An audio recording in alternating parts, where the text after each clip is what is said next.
what do you see on the corporate tax rate side? What do you think is going to happen on the Trump administration if that happens?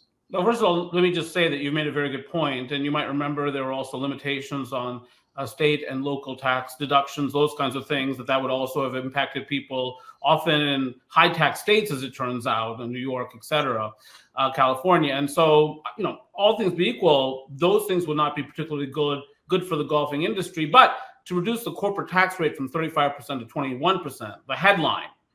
And of course, what we saw was a quite strong economy. I mean, by the time of the pandemic, as the pandemic was getting going, we had a 50-year low in unemployment. So overall, I think the impact was quite positive. But you're absolutely right that you can pick out negative aspects of that. Now, with respect to the go forward, what Donald Trump is talking about is in fact reducing corporate tax rates even lower. Now, again, one of the issues with that is we have this massive national debt. Last I checked the debt clock, which was yesterday, $35.8 trillion national debt. We just ran a annual federal budget deficit of $1.8 trillion. We have to do something about this because we need to raise some revenues or at least cut spending, do something here. But, setting that aside for the moment, again, I think Trump would work hard to keep the current tax rates in place, including on the highest earning families. One of the things about America is, and this is somewhat unfortunate as it turns out, is that wealth is really unevenly distributed. The top 0.1% of Americans, so about 335,000 Americans,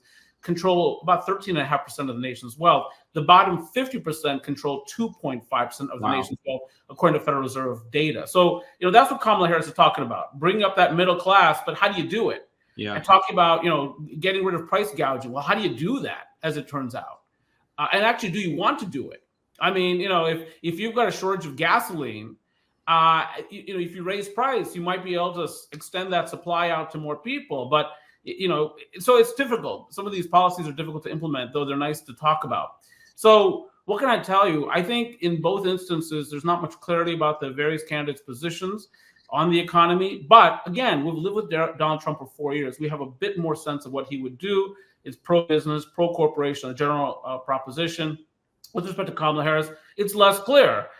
We can maybe induce some things from what happened under the Biden administration, but Kamala Harris has said, "I'm my own person. I'm not going to do exactly what President Biden has done," and so we shall see what that looks like if in fact she is elected.